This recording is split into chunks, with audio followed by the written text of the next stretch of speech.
Bona tarda. Benvinguts al canal YouTube de la Facultat d'Informació i Mitjans Audiovisuals de la Universitat de Barcelona. Estem aquí amb una nova sessió de l'aula Jordi Rubió i Balaguer. Sabeu que sota aquest nom d'aula Jordi Rubió i Balaguer tenim una sèrie d'una manera informal i no programada, sinó quan sempre que tenim alguna oportunitat important intentem organitzar algun seminari o alguna conferència com avui que sigui d'interès per tota la comunitat bibliotecària, per tots els serveis bibliotecaris del nostre entorn, Barcelona, Catalunya.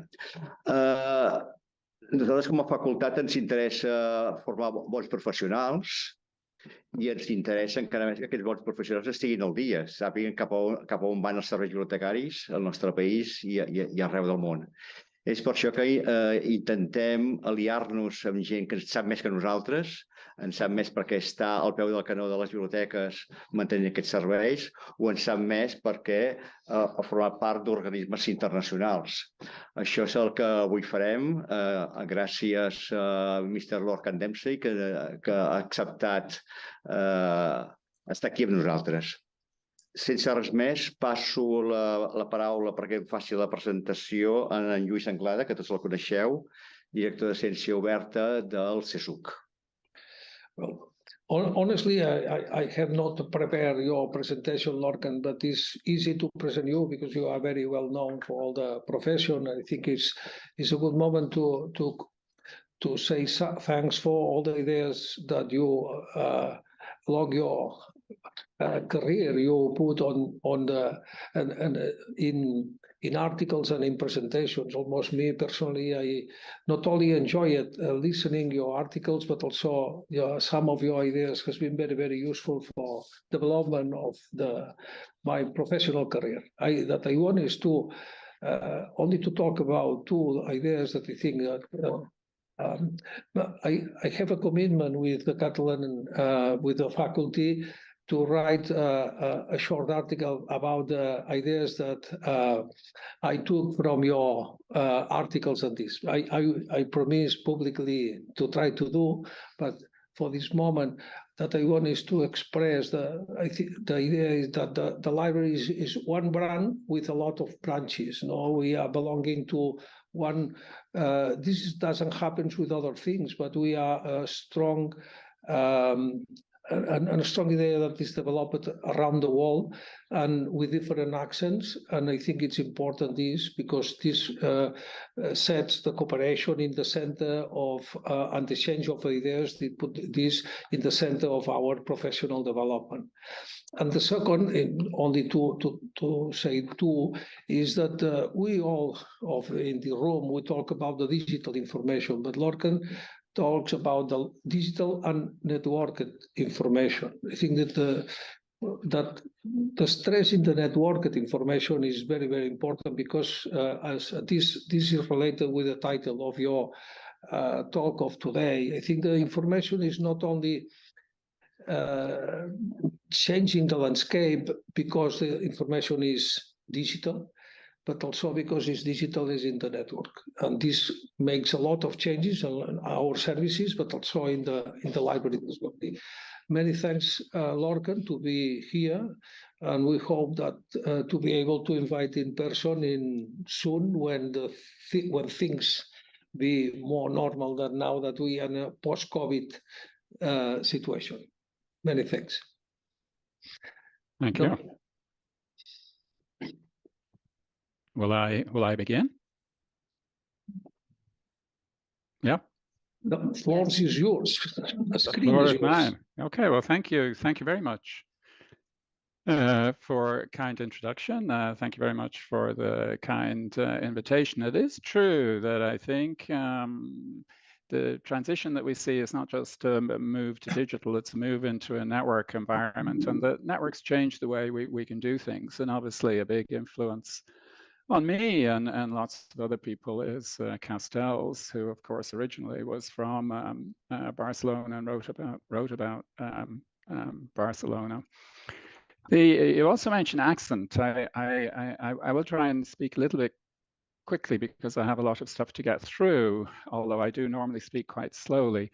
I don't really know what sort of an accent I have now. I grew up in Ireland. I worked for a long time in England, and I've been in the US for over 20 years. So I have some sort of hybrid mid-Atlantic funny accent at this stage, I think, but I hope it's comprehensible. I'm going to talk about discovery, library discovery, in a little bit different way maybe than one might normally does. And of course, because we're all obsessed with it at the moment, I had a quick look at ChatGPT to say, what is the future of library discovery? What will this AI overlord that everybody is talking about actually say? And the list they came up with was not surprising. Personalization, artificial intelligence, voice search, integration with other systems, open access, augmented reality. Now, I think when we talk about these things, sometimes we emphasize the technology. We emphasize something shiny, you know, like personalization or augmented reality. However, it seems to me that general technologies will be incorporated by vendors, by projects, and so on. So technologies that sort of advance things in particular ways or enhance things or features are not really the critical thing here. They're sort of less interesting than structural questions about the scope or the purpose of discovery, about how it fits into behaviors, how it fits into network environments. So I think on that list, the integration with other systems and the open access because of the structural changes it's bringing about are the most interesting things. AI obviously as well, because we're at the beginning of a journey. We're not entirely sure where that will take us, but I think over time that will become normalized and incorporated as well. But I do think it's the some of those structural issues that are more important. So I wanted to say very quickly at the beginning a little bit about collections, because we associate discovery with collections, and there are a couple of topics that I will return to. The first is this notion that I have of the facilitated collection. You know, then in the past, we had an owned collection. Materials were scarce. You were in a print world. A good library was a library that built a big mountain of resources and put it close to its users. As we move into the network, though, clearly things change. So over time, we had a borrowed collection where people did resource sharing. Then we had a licensed collection where people actually interacted with online information elsewhere. We have a demand or a data-driven collection where usage patterns, in fact, determine what goes into the collection. At the same time, we've been building up collective collections, shared print collections, shared digital aggregations of material, shared scholarly outputs, whether they're research data or e-prints or preprints. And then there's what you might call the external collection, pointing researchers at Google Scholar, including freely available ebooks in the catalog, providing access to open access, open educational resources, creating resources, resource guides for web resources, libguides, and so on. So when you think about the information that the library assembles, there's really a whole lot of activity going on here. And if you think about what users are doing, they're obviously interacting with a whole range of materials. So in some ways, the focus has shifted from that owned collection. Now we have an acquired collection because we license material and buy material, but we also provide access to a facilitated collection, all of these things out there that we know people are interested in. Google Scholar there on the top of the list. So there's a bit of a gap here, though. So we have a sort of network logic, a coordinated mix of local, collaborative network resources assembled around user needs. That's what, you know, libraries are sort of doing alongside managing the local collection.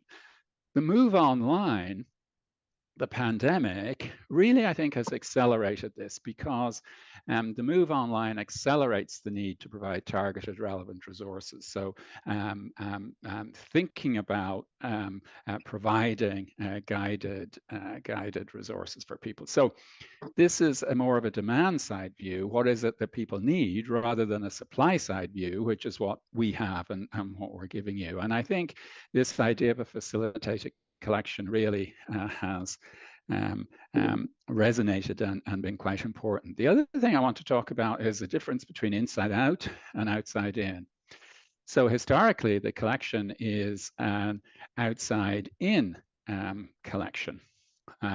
You acquire published material from outside, or you license, you buy it, you acquire it from outside, and you bring it to the library, whether it's through an online subscription or actually physically into the library. And then you provide a discovery layer over your collection. And in a sense, that's replicating the print logic. It's pulling stuff together, putting a discovery layer on it, and saying, here is the collection. Inside out is increasingly, especially in research universities, but also where you have special collections, archives, and so on, materials are generated internally. You've got research data, you've got preprints, you've got special collections, you've got archives, you've got photographs, you've got videos. And what you want to do is you want, sure, to share those internally, but a big issue is sharing them with the rest of the world. You want to take what's inside and push it out. You want to share it with the rest of the world. So the big issue for those types of resources isn't that they go into the discovery layer, isn't that they're part of that local library discovery. It's that they're discoverable on the web by everybody else, because you want to share them with the world. You don't just want to share them with your local audience. And again, we have this sort of network logic. You want to be part of that network. This is just a very quick example. This is a liberal arts college here in the US. They have a digital repository. It's got institution repository stuff, special collection stuff. But I thought the way they expressed it was really very interesting. The purpose of this institution repository is to collect, organize, preserve, promote, and disseminate research products and the legacy of Bryant University culture for the rest of the world to use.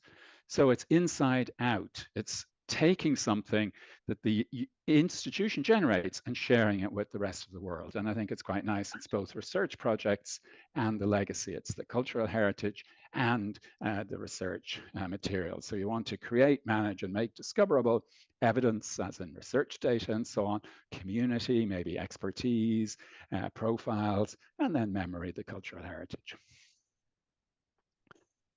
So in terms of collection directions, I think these three areas are very important. Facilitated, I discussed. I didn't really discuss collective collections, but collective collections are where libraries are coming together to share. They do licensing together, but also increasingly beginning to share their print collections. You had resource sharing networks, you've got shared print repositories, you've got managing retention and so on. But increasingly, libraries are beginning to think about how groups of libraries look at their collections together in coordinated, managed ways. And that creates some discovery issues because they want to discover through a union catalog, or they want to be able to say things about that aggregate collection. So you've got facilitated collections, collective collections, and then inside out, which has become really very important in the last 20 years. So these are sort of ways in which collections are shifting or changing.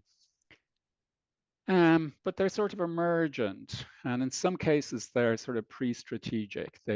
So alongside the library collection, core, acquired, these things are happening. Okay. So I think the second thing I want to say is that there is a sort of gap, a little bit of a gap when we think about discovery. It's sort of, I was playing with the idea of a mind gap, as in mind the gap, but we'll leave it at just a gap, discovery gap. So when we think about discovery, quite often we think about the library discovery layer, the catalog, the apparatus that the library provides to make discovery possible. Typically, this sits in the center of the website. It's what you see, it's the banner, it's what you see when you come into the website. It typically, when we think about discovery, we have this text retrieval model in our head that these systems use. So library discovery tends to be dominated by that acquired collection because that's what's in these systems. They add other things, but the core of it is that acquired system. Mostly outside in. Mostly it's the bought and licensed materials, some digital stuff, other stuff goes in, but quite often it's lost. So it's a discovery layer over the acquired collection. It's a uses text retrieval, and it's the sort of dominant model. So that sort of traditional library discovery dominates library thinking. However, I think there are three levels of discovery if we think about it from a library point of view. There's a second level, which you might call extended library discovery. And that's extending discovery to deal with developing requirements. Some of those requirements are what I just spoke about: facilitated, collective, and inside out. So you want to maybe provide access to open access material. Do you add metadata to the discovery layer? Do you point to it in a resource guide? You want to provide access to on-demand collections. Do you switch them on in the discovery layer or not? You want to provide access to open educational materials. You want to provide access to a union catalog. Do you go up to the union catalog level? Do you stay at the local level? You want to provide e-prints. They are in a separate repository structure over here. You want to do research data. Do you do it here? Do you do it here? So we've got this extended set of requirements. At the same time, you want to point people to Google Scholar. You want to point people to resources that are potentially of interest. So all of the dynamic around facilitated collective inside-out collections tends to be a little bit fragmented, a little bit free strategic, a little bit emergent, and sort of doesn't sit within the traditional library discovery very well.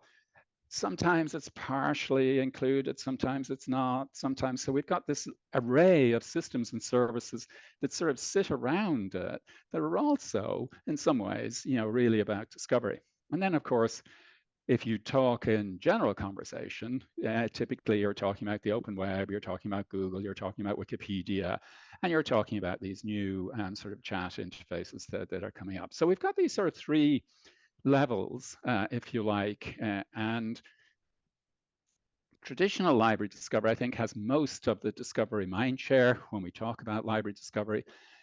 But really, it's becoming a commodity. You buy a central index, you license a central index from somebody, and then you may have to do quite a bit of work on configuration, on getting other things in. But it's a piece of technology that hasn't changed very much in a while, and you can get from various places.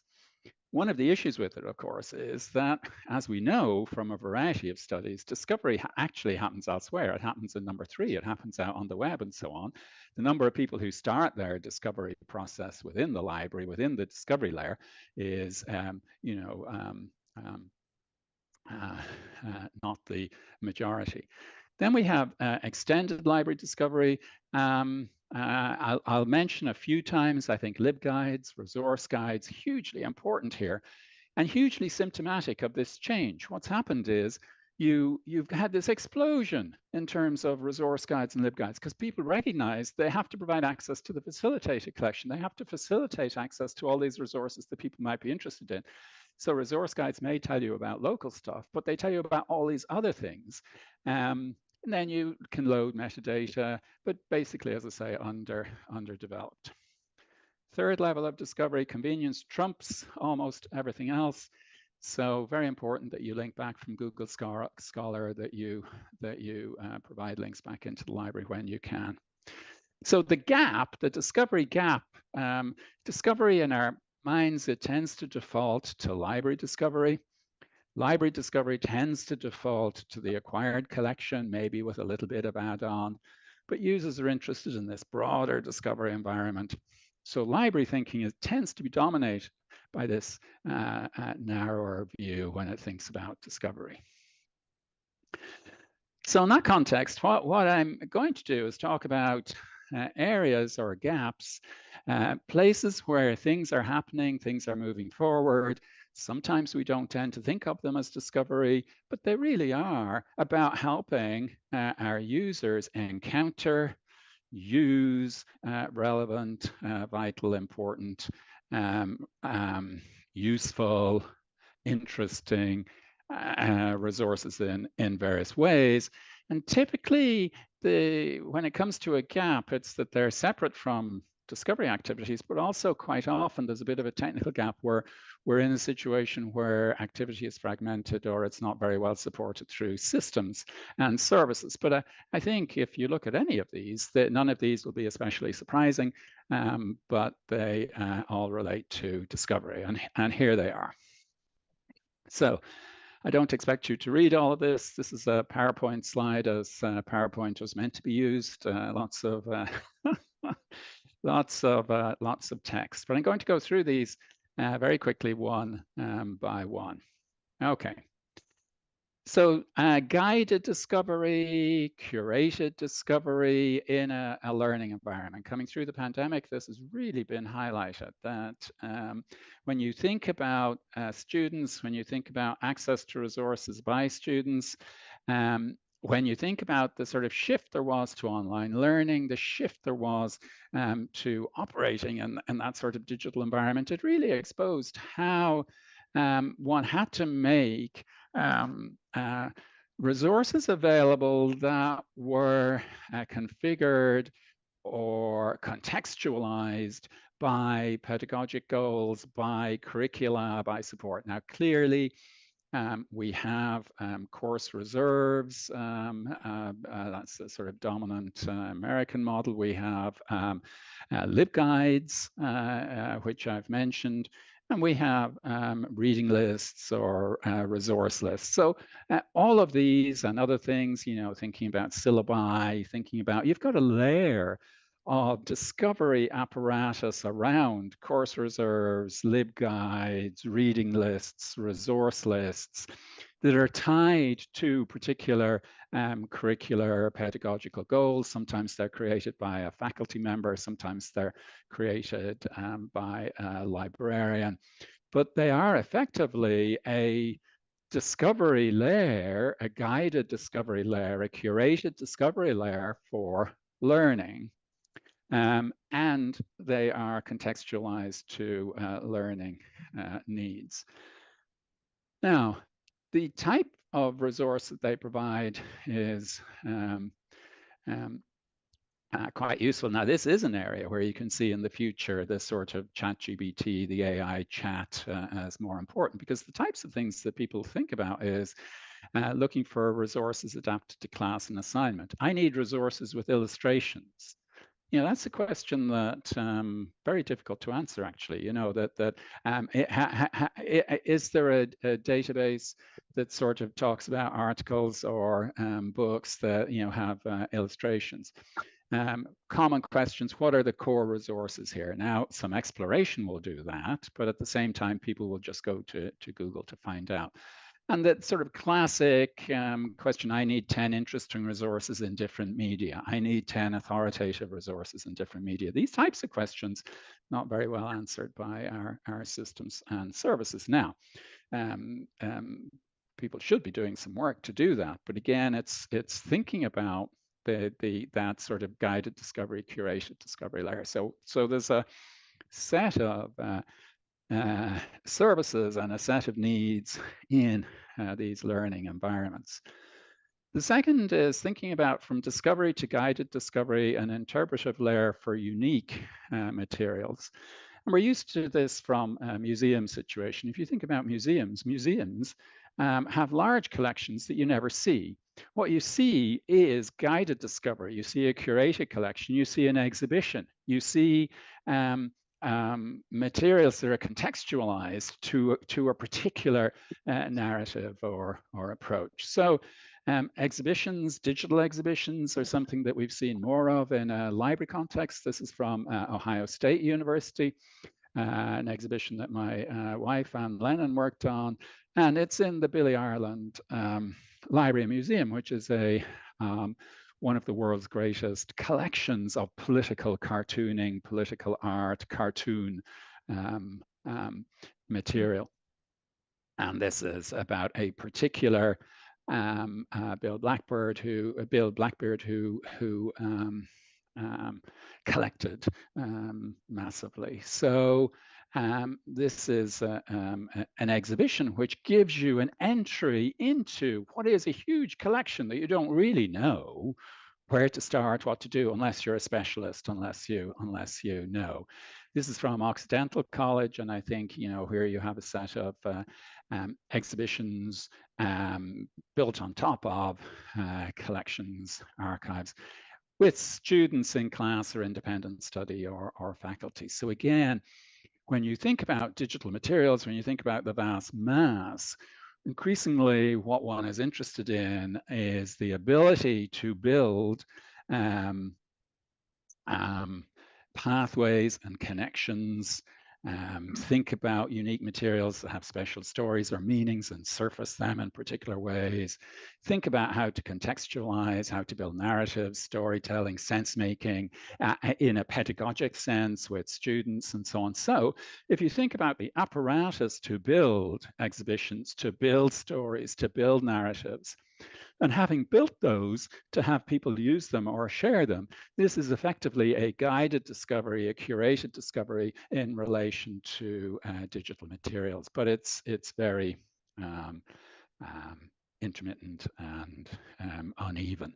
So I think there's an interesting analogy between the learning area and the digital area, that in each case, we're looking at a set of systems and services that provide an interpretive layer, a curated discovery layer, a guided discovery layer that contextualizes those materials in relation to a particular narrative or pedagogical goal or whatever. And they are very important elements of discovery, which have become highlighted, I think, in the last few years. Third area, discovering, I spoke about a facilitated collection. And there's a whole variety of ways in which people do this. Resource guides, again, that's the resource guide in the bottom on the right. Very extensive resource guide. So you can see here, you know, a range of resources and so on being collected, assembled, and pointed to. On the left, when the University of California was in negotiation with Elsevier a couple of years ago, for a while, the Elsevier journals were switched off. So they sort of highlighted the various ways in which you could get to journal articles. So they talked about installing browser plugins, searching for open access copies on Google Scholar. Then you could get it from the library, you know, on demand by a single article, whatever, or use your network, contact the author, use ResearchGate. So these are all, if you like, the library assembling a view of here's how we're facilitating your access to get these things. So they're sort of facilitated collections. I quite like the women's archives from Purdue at the top. They have special collections, they have archives. I'll show another picture in a moment. And what they do is they show materials available at other repositories that are related to the local repository. So what we have here, and we have in a whole variety of ways, is ways of trying to say, here are resources that might be of interest to you, but they're not part of our collection. They're not part of our discovery layer. So when it comes to facilitated collection, I think the huge, as I said, explosion of LibGuides is sort of symptomatic of this need that libraries have to provide access, to curate, to facilitate access to collections. But we don't have very good tools for adding open metadata, for thinking about collections and resources that one wants to add in this way. And it sort of tends to happen differently. And the relationship between the catalog and these other resources, or the discovery layer and these other resources, you know, not always clear. You can search this stuff, you can't search this stuff, and so on. And to some extent, that's inevitable. Libraries always have this challenge of being a container for other things. And if you're a container for other things, you can't necessarily have high levels of integration between them. Full library discovery, a holistic library experience. So this is the, maybe looking back a little bit, I think if you think about library discovery in a sort of narrower sense, you had the catalog, Then you had meta search, trying, it was 3950 search across various things. Then you had sort of central index plus catalog in a discovery layer. So if you like, you had a transition, a march, a move towards full collection discovery. People wanted to get the full collection into. But I think if you think about that full collection discovery, if it sort of stops there, well, there are all these other things. There's events, there may be events that are of interest. There's people. There's the, if you're searching for, Catalan language, literature, whatever, there may be a subject specialist that can help you. So why can't you find them? There may be other stuff on the website. There may be stuff in resource guides. There may be stuff in. So if you think about, especially after the experience of the last few years, where we have again sort of begun to expect full service from online resources because you're not doing other things. I think full library discovery, where all of the capabilities of the library are discoverable in some integrated way, rather than having a discovery layer here and then a sort of straggle of web pages describing, different things in different places. So this is, an approach towards that. It's something that we're seeing, especially in larger libraries, a bit more often. It's basically a discovery over a range of resources. So you have the catalog, you have articles, and I think quite nicely what you have here also is a subject specialist. So one of the people to come up here is the head of international studies, librarian for Romance languages and literature, Iberian studies, and comparative literature. So you're getting somebody that you might be able to talk to reference. You're getting resource guides, you're getting databases, you're getting online journals. So sort of trying to, and I think there's also a web search. So if there were a relevant event or if there were a relevant exhibition, you could potentially find that. But if you're, if I have an interest or whatever, the full capability of the library is potentially of interest. So there just happened to be a recent addition on one of those resource guides. So if you think about full library discovery, I think, again, post-pandemic, maybe people expect a fuller experience, holistic experience online. Can you make all the capabilities of the library discoverable? And this really goes beyond collections, people and experience, people, as I said, people and expertise, resource guides, the website, events. You want to discover events potentially in the library, and also things like equipment, rooms, all of these things. Is there that full library discovery, sort of holistic, full service experience on the web? And there are still gaps there. The Inside Out Library I described already. This is from the Purdue University, Purdue, Indiana University. Website's on the front page, and I think it's quite nice the way they describe this. So this is unique collections at Purdue. And if you look at them, you see that they sort of fall into a variety of the categories I was discussing, but they pull them together. And they pull them together, they have the research stuff, and they have, the research outputs, and they have the special collections archives. So what they have here is research outputs. So they have research data in their research data collections. They have research data in the Purdue EPUBs, which is like the institution repository. But then they also have particular collections that are sort of important. They have the road safety data. They have psychoactive substances research collection, flight and space exploration. So they're highlighting unique, distinctive scientific and research collections. Also, they do diamond access publishing. They support a journal of undergraduate research. So that's also a sort of inside out. It's supporting activity that you want to share with the rest of the world.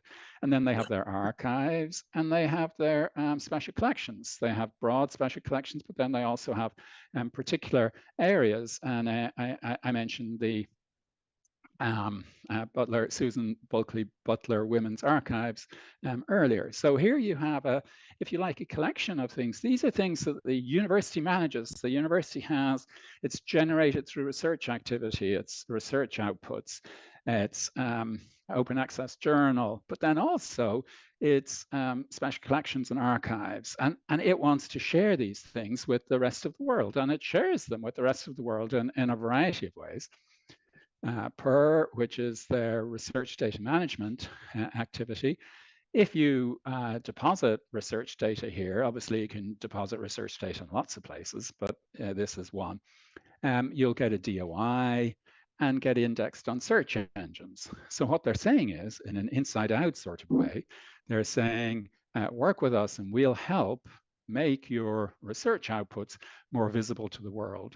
A DOI means it will enter into the sort of scholarly apparatus around identifiers, and the search engine will. Now, search engine optimization, you know, I think historically libraries have been suspicious of this, or think it's cheating or something, or, but I mean, effectively, it's interoperability with Google. It's interoperability with you know, the web, and you know, given that Google discovers things, you want to do things that help make you discoverable. Now, even if you don't put your data in the local Purdue repository, if you put it somewhere else, they'll also give you a DOI if you need one, if the other service doesn't provide one, and they'll help you get indexed on search engines. So what the library here is doing is saying, we want to help you make your materials discoverable. And that's an important part of discovery, taking inside materials and making them discoverable outside.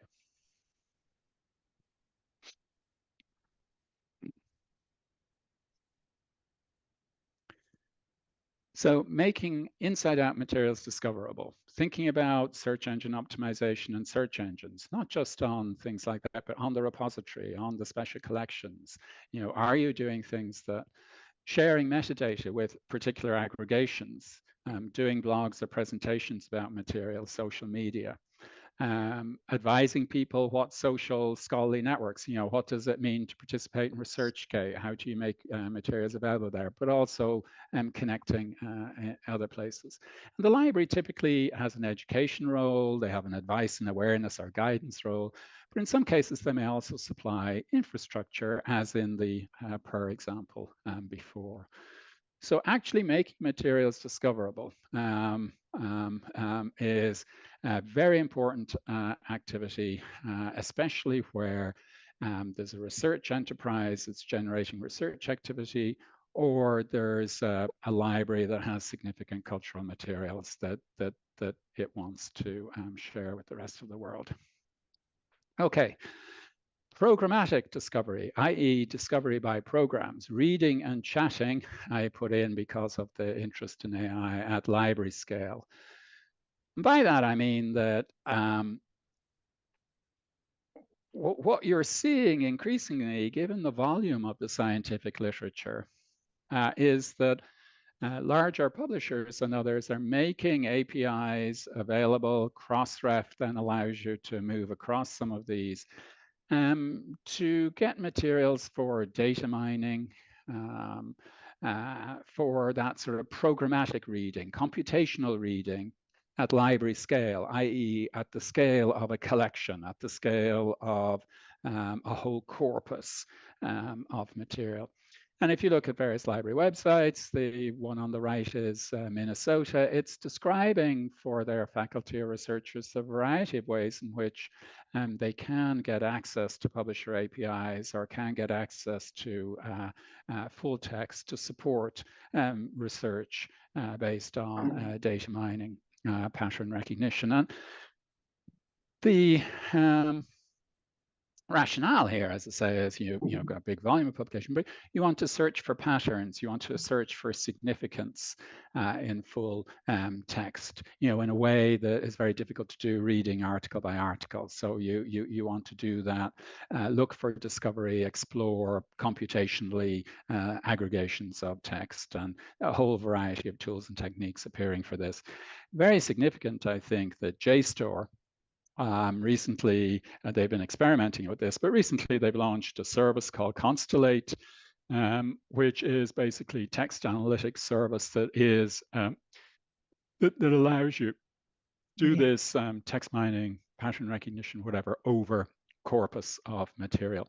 So this probably increasingly important, and obviously it's commonplace in some areas, some scientific areas, or legal literature, if you look at what happens with legal literature.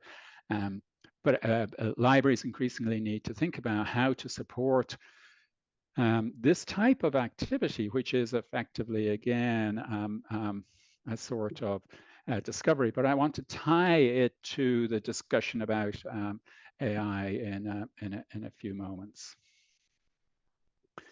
Entifying discovery, readers, writers, and entities. So Google some years ago had this phrase, strings versus things. If you think about library discovery, the dominant model really is text retrieval. You're retrieving against, you're using text strings. Now, libraries historically have had this concept, obviously, of authority control. And what they did with authority control is they said, well, what we want to do is to actually give a person a singular identity and then link other things to that, so that you can facilitate retrieval and other things. And what we're seeing is something not dissimilar emerge more broadly, where people are interested in things, they're not interested in strings. So what you need to do is to create a singular identity, an identity for a resource, collect data about that resource, and then give it an identifier, which means that can travel around, but also you can look at profiles and collections. The Google Knowledge Card is an example here, where they pull stuff together and so on based around their knowledge of what a resource is. And this is one of the reasons why identifiers have become of so much interest, or so popular. So an ORCID, basically, you have a singular identity, you give it an identifier. A DOI, you have a singular identity, you give it a DOI. And yet then you have emerging approaches with other things. And you can begin to build relationships and so on. One of the areas where this, I think this is more, this is clearly now pervasive throughout scholarly literature. If you look at research data, it's sort of begun within a framework that sort of is thinking about these types of things. But if you think about research information management, the sort of CRIS system, the research information management system that lots of universities have, all of the entities in there are sort of entities that are, of interest in terms of having an identity that can be referenced and so on elsewhere. And the reason that this is important is that people want to use these things in other systems and services. If you think, so research output, people want a DOI. Grants and projects, there's an initiative around Fundraft and, thinking about how to do things. Researchers, affiliations, collaborators, there's the ORCID. For departments, for universities, for other things, there's the ROR identifier also, of course. Ringgold provides services there. But it's becoming important to do this because you want to, so if you think about university ranking, if you think about citation, if you think about discovery more generally, you want things to be known. If you think about linked data, the discussions in libraries about linked data, the linked data discussion depends on having a view of a singular entity and giving it an identifier, and then being able to link those identifiers in a variety of ways. But the discovery experience as well is sort of different. The text-based sort of library retrieval discovery, you search on a string, you get a lot of results. Whereas if you think about something like semantic scholar, if you think about dimensions from digital science, if you think about the way in which, Elsevier or some others are going, increasingly what they try and do is to say, okay, we do a search, and I have a couple of examples here. Stephen Pinfield, UK researcher, you do a search. Is this the Stephen Pinfield you're interested? Click on that, and then they assemble a page that sort of has, well, here's all the collaborators we know, here's all the publications we know, here's the citations, here are the subject areas they're interested in. And if you think about, the systems and services that generally try and deal with scientific literature, they're sort of all moving in this direction. They want to be able to identify things and create links between them. So identification, quite important to become part of that emerging fabric of research and learning. Libraries do education, awareness, they assign ORCIDs and DOIs. And these are really hooks and handles for making these types of systems more successful, more interesting, and aggregating around things of interest, papers, people, organizations. Discovery to delivery to decision making. Very quickly, I think, again, the last few years, increased desire to optimize collections and services. You might want to optimize for value, spend as little money. There's a big interest in optimizing for open. We want to get more open resources. We want to not get things that are available open. You might want to optimize for learning, optimize for curricular support, optimize regionally, because we'll keep this, you keep that, we'll buy this, you buy that. And then increased interest, which is the next topic, in pluralizing collections based, again, especially on events of the last few years, where you want to respect or represent different communities. You want to optimize collections in terms of the ways in which they respectfully do that. And all of this is creating greater interest in decision support, but it's decision support. So there's a circular thing with discovery here. What people are looking for, what they do, can generate data, and that data then can help people make decisions about collections and so on, which in turn sort of refines what one thinks about discovery. So there's a whole range of services here that do a variety of things, but increasingly discovery choices will be made in data-driven environments that they shape and are shaped by. But as library managers will know, trying to develop a sort of decision support data-driven environment quite difficult because of the fragmentation. But discovery is a sort of a key part of those types of environments. So I think we're used to thinking about discovery to delivery. But that sort of discovery to delivery to dashboard, or the idea that you can configure, a collective collection, configure a union catalog so that it sort of says, maybe we should move these things here, or this library is particularly strong in this, or there's all sorts of ways in which discovery is tied into collecting data, and where people are increasingly interested in having good data to support decisions, but it's still fragmented. Okay, nearly there. Pluralizing description and discovery. This clearly has become very important, always should have been very important, and was very important. But there's growing awareness that various of the ways in which we describe things in metadata, various of the systems that we use, contain harmful description, data description. They don't respect particular cultural protocols, may represent a particular colonial or occupier perspective, don't fully acknowledge or represent particular experiences or perspectives that are important for somebody searching for something, and may embody partial cultural assumptions. Now, all of these things have an impact on discovery, because if I'm expecting to be able to search for something in the name that I use for it, and that name isn't there, but the name is a name that was established over here, in an English language context, whereas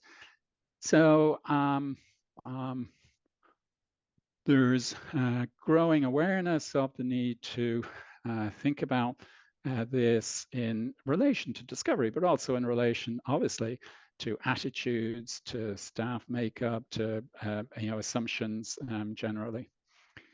So from a discovery point of view, though, there's an interest in revealing relevant collections. That, well, we've got these collections that are relevant to particular communities that we never really thought about. We need to surface those in particular areas. In terms of exhibitions, beginning to think about how to do exhibitions that showcase the diversity of particular collections. But also thinking about mapping and adapting vocabularies, amending discovery systems, and user interfaces to not to include things that may be harmful or misleading. So a lot of activity here. Okay, so those were a variety of areas that I feel discovery is an element of them, but maybe they're not seen as discovery and they're integrated more or less or whatever with the overall view. And they're not seen, together necessarily in various ways. Now, what has happened, obviously, in the last while is a lot of interest now in AI because of the recent reveal by ChatGPT, and then all of the other services that are coming, and this has highlighted various of the other services that did already exist but were a little bit under the radar. So I did ask ChatGPT to draw me an elephant in the room, and this is what it did, which wasn't too bad.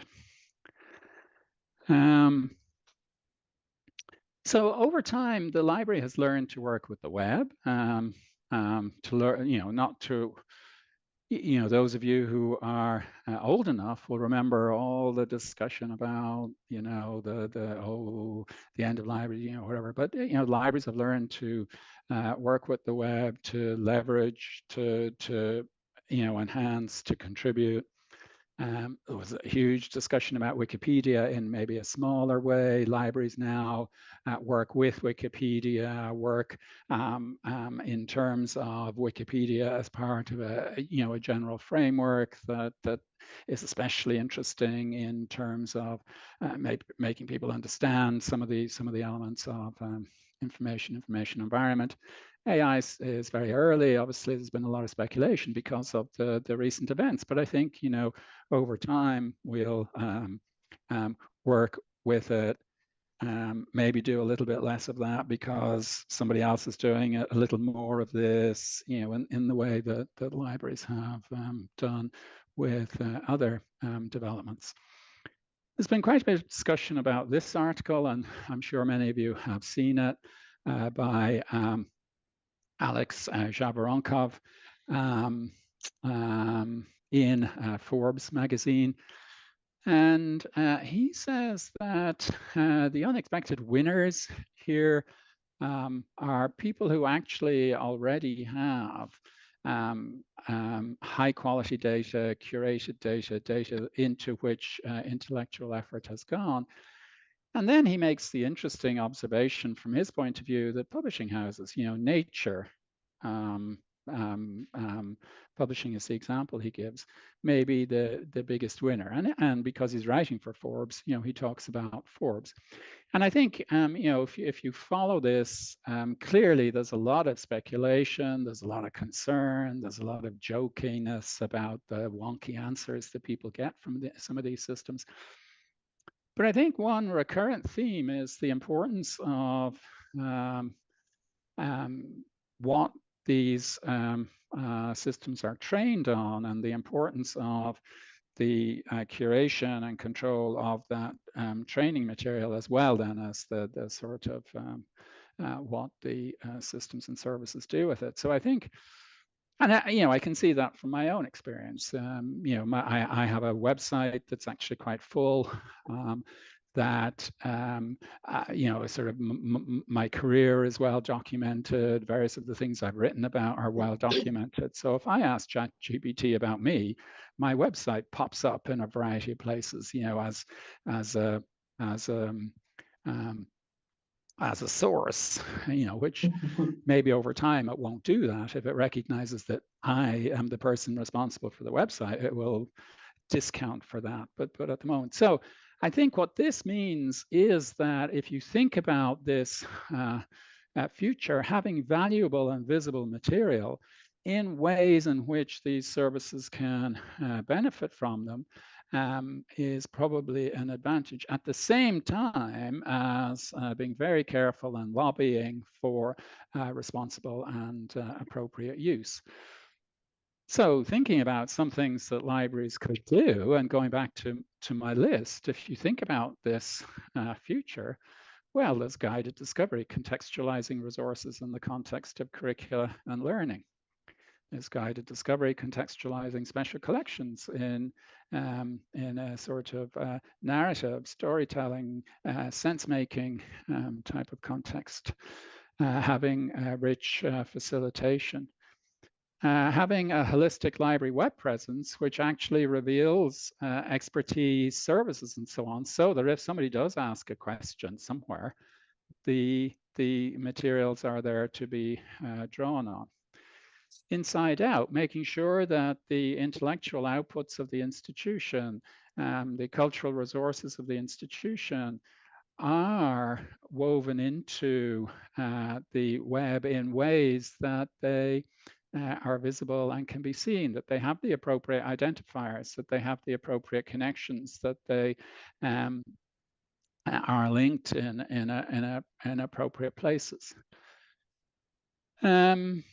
Given this general interest, seek greater programmatic access to full text, but also then support responsible scholarly use, but responsible. And the library has always been an advocate for the researcher. The library has been an advocate for responsible use. And I think it's important that the voice be active here at the same time as acknowledging potential benefits of being able to mine large amounts of data. Advanced identified approaches in the library community facilitate addition of identifiers to people and resources, because this will make these systems again better, because they will know that, oh, here's an identifier, that's this person, and look, I can connect it to these other things here, because within this sort of linked data, entified, semantically richer environment, it's possible to do some of those things more easily. Build the evidence base for optimized collections, so that what you expose is as good as it can be. And pluralize collections, metadata, and discovery, so that the experiences of marginalized, hidden communities, but also that the ways in which people are represented or reflected or speak is in people's own voices, in own vocabulary, and in the way that it's appropriate to do, so that again, these systems have something to work with. So I will stop there. That's my website for those who want to have a look or find me, open to contact and so on. And the point I leave you with, and the one I've just been talking about, is value has to be visible. Visible value will be used in this new world. So thank you very much.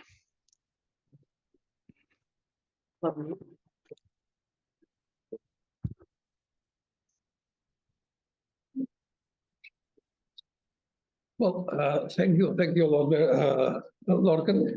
Now we open a short slot for the questions. I don't know with the audience, or if there are questions in the YouTube channel. Hi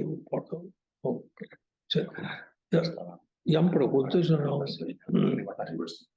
No question in the YouTube and the audience. I want to ask to you, Lorcan, in which degree do you think that your vision is only is this a vision for all the libraries, or is more appropriate for academic libraries than for public libraries? All this vision.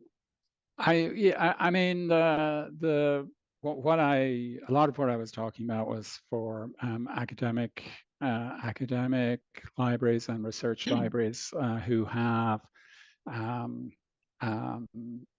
unique materials to showcase and have done a lot of work on research environment and on special collections and various other things. That said, I think it is of general interest if you think about the public library as part of community, as interested in the memory of community, the experiences of communities, and those public libraries that do sort of highlight through events and through exhibitions and speakers, a variety of other ways in which the public library can share some of those things. I think are really quite important. At the same time, some of the ways in which materials are provided. I mean, obviously, public libraries have tried to contextualize resources in a variety of ways. I mean, they tend to use, services like Novelist, for example, or some others to provide that contextualization. So, I think much of what I said drew on academic examples, but I think varying across them, quite a few are relevant to public libraries also.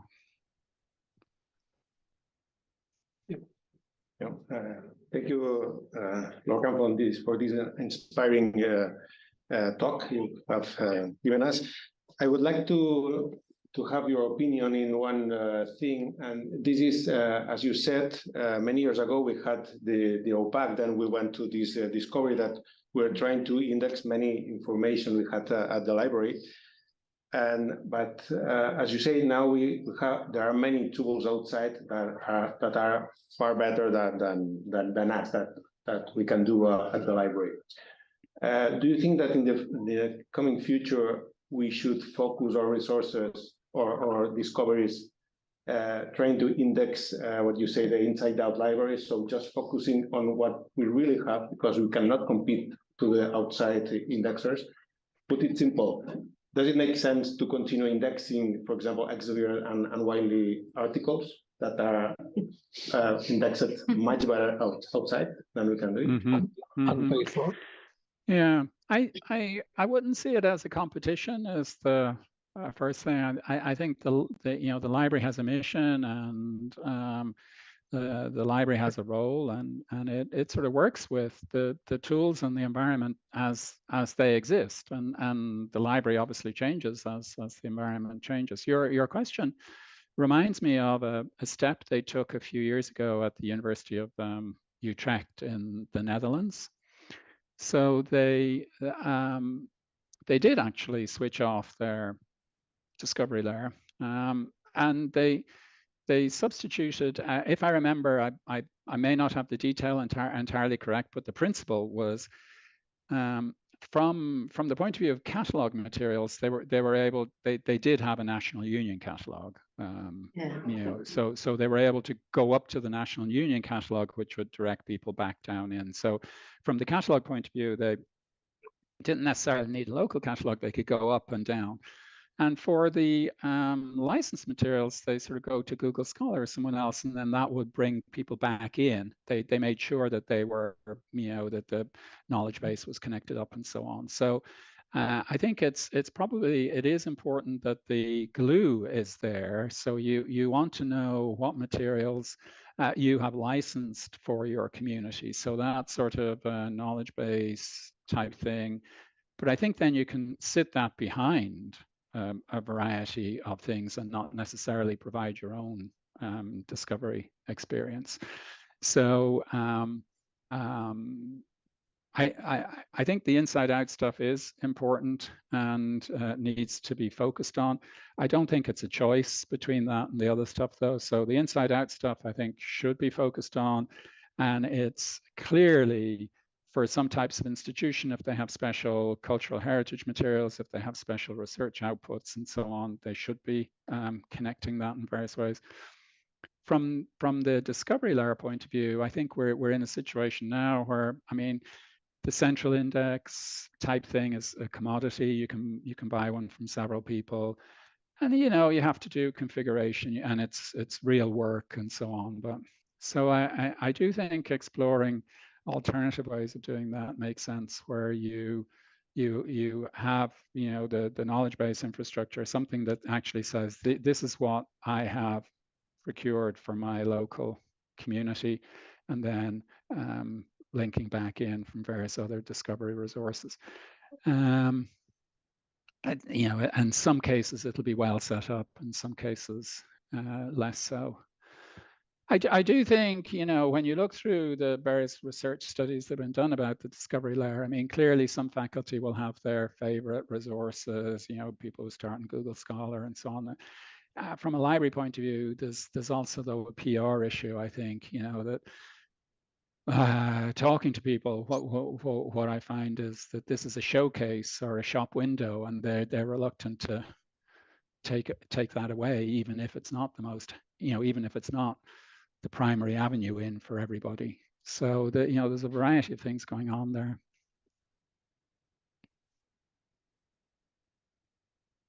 Una pregunta, tu? Yeah. If I No. Okay, if I understood properly, you said that library guides don't have good tools to include open access and etc. Is that correct? And if it is, could you say why and it's an alternative to that, or which will be the next step in this? Yeah, I think it's open access is obviously, as you know, very complicated. So what we've got is a whole range of activities with no single destination. So we have transformative agreements and so on. And I think what's happening there, you're within a situation where materials will be indexed, continue to be indexed, and so on. But then you have a variety of repositories that may be indexed in some places, may not be indexed in others.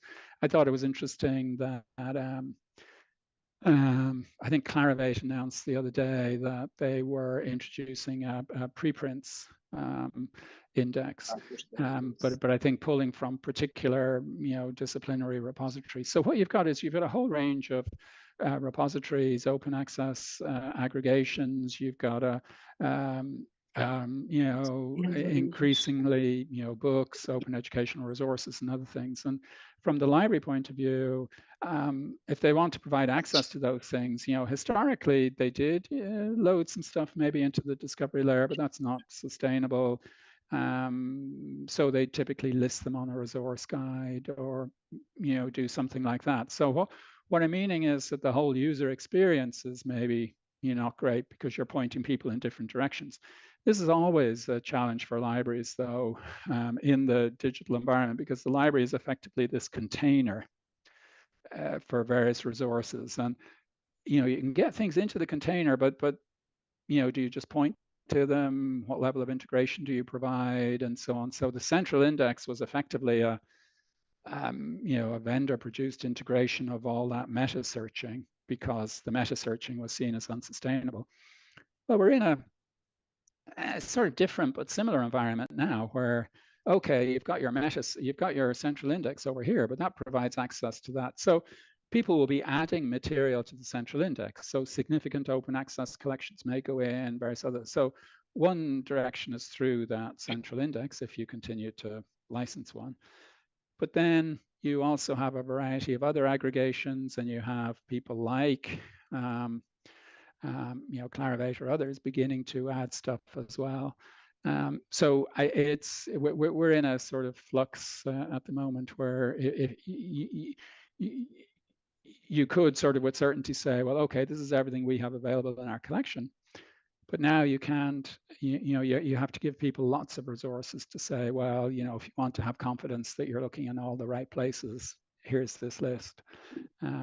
So it's we're in a transition because there are library interests, there are library vendor interests like ProQuest and so on.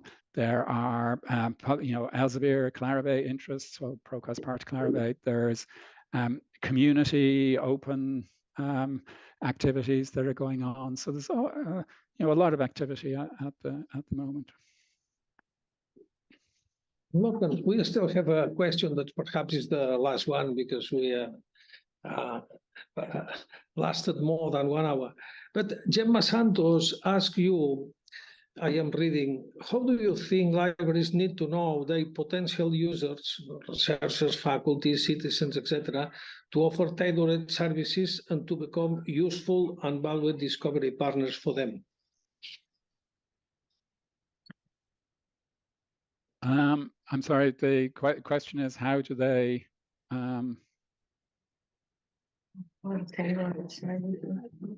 yeah. How do you think libraries need to know the potential users in order to be in order to offer for them tailored services? Yeah. Well, I think one would hope that libraries are always in discussion with their constituencies about what's needed. I do think, and this is a separate discussion. I do think libraries used to be sort of collection centric. They were built around the collection, and that was what was important. Then they moved to sort of a more services orientation where they have a variety of services, and some services, very important services are built on the collection, but then they also do some other things. I think we can now see a shift, especially in certain academic and other environments where there's a much more relational element, that because things are a little bit fluid, the library has to engage much more strongly with teachers, faculty and others to understand what it is that they're going, and to effectively sort of negotiate, co-create, think about, how services evolve in various ways, because there is this, fluidity,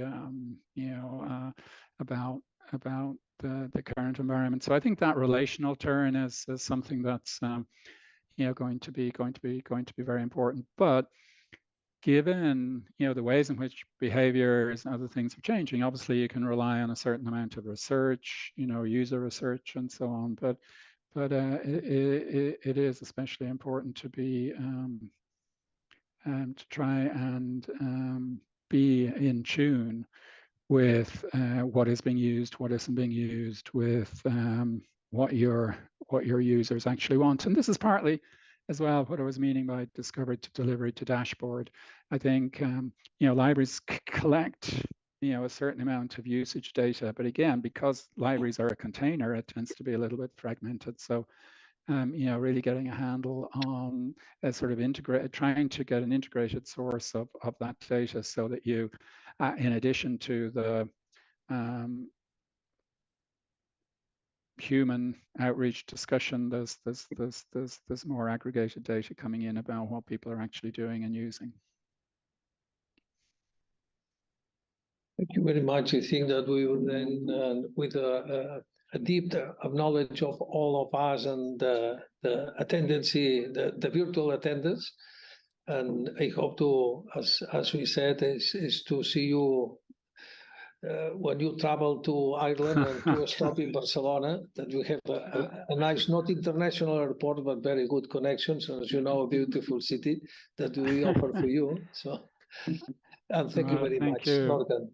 Thank you very much. Thank you all. Thank you. Thank you. Nice doing it. Thank you. Goodbye.